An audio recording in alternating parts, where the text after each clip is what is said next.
ಇರಲಿಲ್ಲ. ನನ್ನ ಹೆಂಡತಿಯನ್ನು ಆ ರೀತಿಯಲ್ಲಿ ಅವರು 3rd ಡಿಗ್ರಿ ಬರ್ನ್ಸ್ ಮಾಡಿ ನನ್ನ ಬಾತ್ರೂಮಲ್ಲಿ ಹಾಕಿದ್ರು ಬಡ್ಡಿ ಮಕ್ಕಳು. ನಾನು 1 ಗಂಟೆಗೆ 4/4/79 ತಾಲೂಕು ಬೋರ್ಡ್ ಆಸ್ಪತ್ರೆಯಿಂದ ಗೌರ್ಮೆಂಟ್ ಡಾಕ್ಟರ್ ಆಗಿ ಒಂದು ಫಂಕ್ಷನ್ಗೆ ಹೋಗಿದ್ದೆ. ಮಕ್ಕಳು ಪಣಂಬರಲ್ಲಿ ಓದ್ತಿದ್ರು. ನೀನು ಹೋಗ್ತಾ ಮಿಂದ ಅಂತ ಹೇಳಿದ್ರೆ ಕೇಳಲೇ ಇಲ್ಲ. 1 ಗಂಟೆಗೆ ಸೈಕಲ್ ಮೋಟ್ರಲ್ಲಿ ಹೋಗುವ, 1 ಗಂಟೆಗೆ ನಾನು 3rd ಡಿಗ್ರಿ ಬರ್ನ್ ಬಾಡಿ ನೋಡ್ತೇನೆ ಸ್ವಾಮಿ ಮನೆಯಲ್ಲಿ.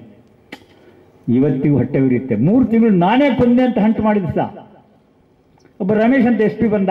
ಏನು ನೀವೆಲ್ಲ ಹಕ್ಕಿಗಳಿದ್ದಾಗಿದ್ದು ವಾರಕ್ಕೆ 2 ಸಲ ಸಿನಿಮಾ ನೋಡ್ಲಿಕ್ಕೆ ಹೋಗ್ತೀರಿ, ಅಷ್ಟು ಜಮ್ಮಾಗಿದ್ದೀರಿ, ನಾ ಎಂತ ಬರೀಲಿಕ್ಕೆ ಆಗ್ತಾರೆ ಅಂತ ಹೇಳಿದ್ರೆ ಸೂಯಿಸೈಡ್ ಅಂತ ಬರೆದದ ಅವ. ಆದರೆ post mortem report says 2 fractures of the body, one is neck, another is elbow. Later on the body where it has been burnt, petrol ಹಾಕಿ ಅವರು ಒಚ್ಚಿದಿರಲ್ಲ 3rd ಡಿಗ್ರೀಸ್ಗೆ, ಆ ಹಿಪ್ಸ್ ಕೆಳಗಿದ್ದ ಸಿಮೆಂಟಲ್ಲಿ ಎದ್ದೋಗಿತ್ತು, ಶೋಲ್ಡರ್ ಇಟ್ಟಲ್ಲೆಲ್ಲ ಸಿಮೆಂಟ್ ಎದ್ದೋಗಿತ್ತು. ನನ್ನ ಹೆಂಡತಿಯ ಪೆಟ್ರೋಲಿಗೆ ಮೈಕಂಡು ಬೆಂಕಿ ಹಾಕೊಂಡಿದ್ರೆ ಅಷ್ಟು ಸುಲಭದಲ್ಲಿ ಆ ಸಿಮೆಂಟ್ ಎದ್ದೋಗ್ತಿರ್ಲಿಲ್ಲ. ಆ ರೀತಿಯಲ್ಲಿ ಮಲಗಲಿಕ್ಕೆ ಸಾಧ್ಯ ಇರಲಿಲ್ಲ. It's very simple. I don't want. ವೇದವಲ್ಲಿಯವರ ಗಂಡ ಮಾತನಾಡಿದಂತಹ ವಿಡಿಯೋವನ್ನ ನೋಡಿದೆ. ಅವರು ವೈದ್ಯರು. ಅವರು ತನ್ನ ಹೆಂಡತಿಗಾದಂತಹ ಅನ್ಯಾಯವನ್ನ ಬಹಿರಂಗ ಸಭೆಯಲ್ಲಿ ಅವರು ಜನರ ಮುಂದೆ ಹೇಳ್ಕೊಳ್ತಾರೆ. ಇಂಗ್ಲಿಷ್ನಲ್ಲಿ ಹೇಳ್ಕೊಳ್ತಾರೆ, ಕನ್ನಡದಲ್ಲಿ ಹೇಳ್ಕೊಳ್ತಾರೆ. ಇವತ್ತಿಗೂ ಸಹ ಉಚಿತವಾಗಿ ನಾನು ಸೇವೆ ಮಾಡ್ತಾ ಇದ್ದೀನಿ, ನಾನು ಪೆನ್ಷನ್ ತಗೊಂಡು ಸೇವೆ ಮಾಡ್ತಾ ಇದ್ದೀನಿ ಅಂತೇಳಿ ಅವರ ಗಂಡ ಹೇಳ್ತಾರೆ.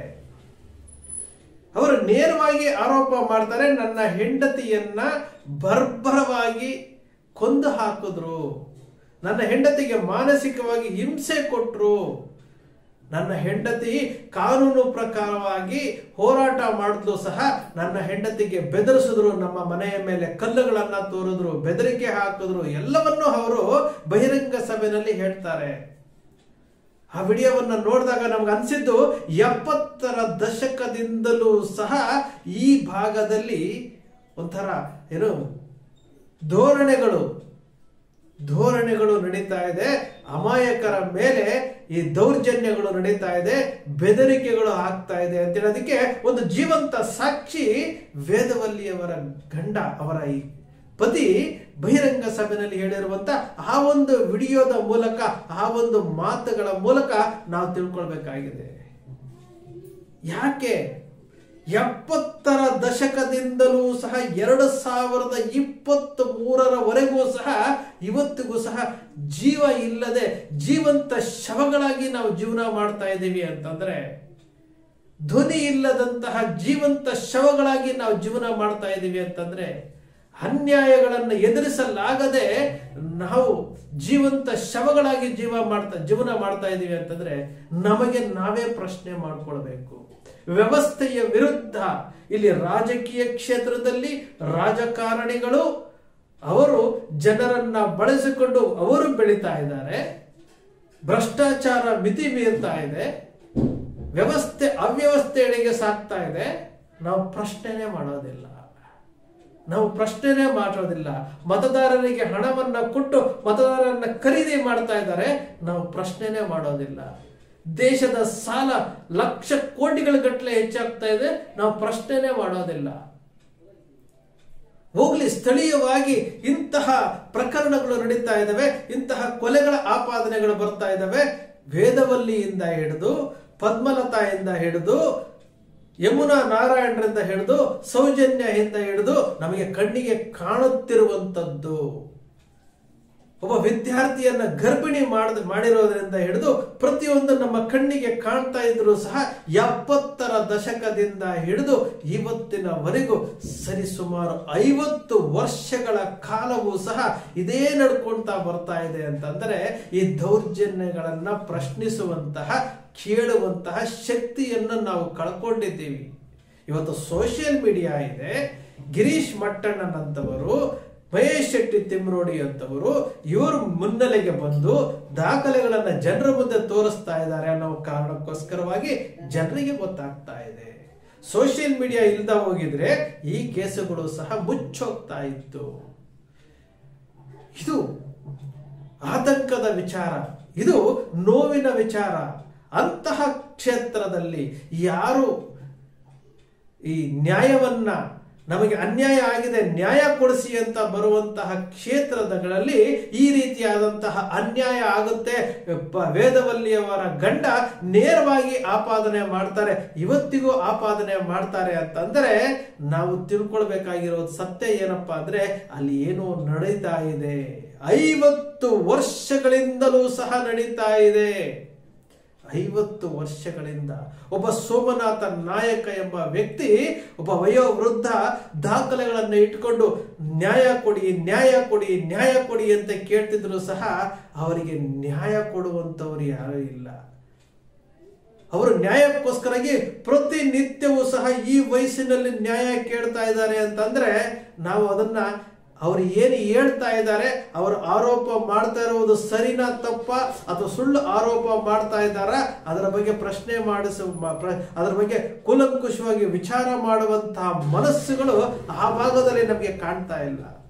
ನಿಜಕ್ಕೂ ಬೇಸರದ ಸಂಗತಿ ಏನ್ ಗೊತ್ತೇನು, ಯಾವ ಹಿಂದೂ ಧರ್ಮವನ್ನ, ಯಾವ ಹಿಂದೂ ಧರ್ಮದ ಬುನಾದಿ, ಹಿಂದೂ ಧರ್ಮ ಬಲಿಷ್ಠವಾಗಿದೆ ಈ ಭಾಗದಲ್ಲಿ ಅಂತ ಏನು ಹೇಳ್ಕೊಳ್ತಿದ್ರೋ ಅಷ್ಟೂ ಜನರ ಕೊಲೆ ಆಗಿರುವುದು, ಅತ್ಯಾಚಾರ ಆಗಿರುವುದು ಹಿಂದೂಗಳೇ.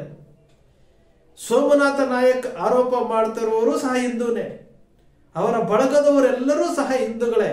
ಅಷ್ಟೆಲ್ಲ ಹಿಂದೂಗಳಿದ್ರು ಸಹ, ಹಿಂದೂಗಳಿಗೆ ಅನ್ಯಾಯ ಆಗ್ತಿದ್ರು ಸಹ ಹಿಂದೂ ಸಂಘಟನೆಗಳಾಗ್ಲಿ, ನಾವು ಹಿಂದೂ ರಕ್ಷಣೆ ಮಾಡ್ತೀವಿ ಅನ್ನೋದಾಗ್ಲಿ, ಅಲ್ಲಿ ಎಲ್ಲೋ ಒಂದು ಕಡೆ ಕ್ಯಾಮ್ರಾ ಇಟ್ಟರು ಅಂತ ಹೋರಾಟ ಮಾಡೋದು, ಇಲ್ಲಿ ಯಾವುದೋ ಒಂದು ಧರ್ಮದವರನ್ನ ಇನ್ನೊಬ್ರು ಯಾರೋ ಮದುವೆ ಆದ್ರು ಅಂತ ಹೋರಾಟ ಮಾಡೋದು, ಮತ್ತೇನೋ ಹೋರಾಟ ಮಾಡೋದು, ವೇದಿಕೆಗಳ ಮೇಲೆ ನಿಂತ್ಕೊಂಡು ಕನ್ನಡಕ ಪ್ರಭಾಕರ್ ಭಟ್ರು ಅಂತವರು ಅನ್ಯ ಧರ್ಮದವರನ್ನು ಟೀಕೆ ಮಾಡುವುದು, ಇವೆಲ್ಲವನ್ನು ನಾವು ನೋಡ್ತಾ ಇದ್ರೆ ನಮ್ಮ ಮನೆಯಲ್ಲಿ ಇಲ್ಲಿ ಅನ್ಯಾಯ ಆಗ್ತಾ ಇದೆ, ನಮ್ಮ ಮನೆಯಲ್ಲಿ ಅನ್ಯಾಯ ಆಗ್ತಿರೋದನ್ನ ಪ್ರಶ್ನೆ ಮಾಡದೆ ಅನ್ಯ ಧರ್ಮದವರನ್ನ ಪ್ರಶ್ನೆ ಮಾಡ್ತಾ ಇದ್ದೀವಿ, ಅನ್ಯ ಧರ್ಮದವರನ್ನ ಟೀಕೆ ಮಾಡ್ತಾ ಇದ್ದೀವಿ.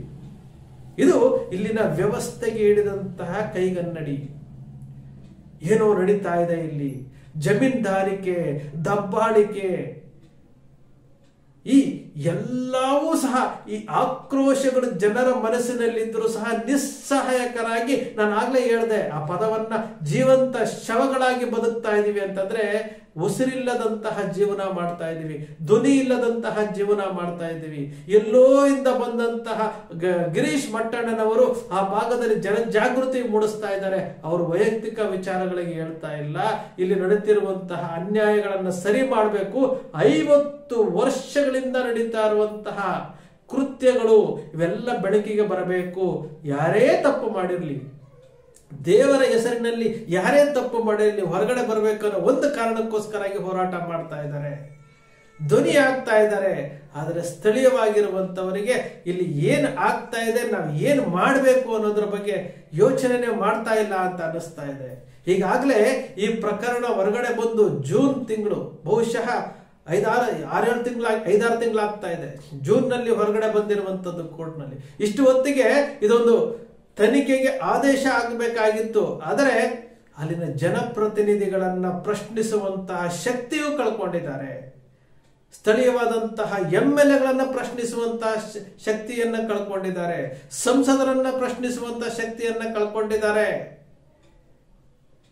ಮತ್ತೆ ಯಾಕೆ ಹಿಂದೂಗಳ ಮೇಲೆ ಅನ್ಯಾಯ ಆಗ್ತಾ ಇದೆ ಅಂತ ಗೊತ್ತಾದಾಗ ಪ್ರಶ್ನೆ ಮಾಡದೇ ಇರುವಂತವರು ಹಿಂದೂ ಧರ್ಮದ ರಕ್ಷಣೆ ಹೇಗ್ ಮಾಡ್ತೀರಿ?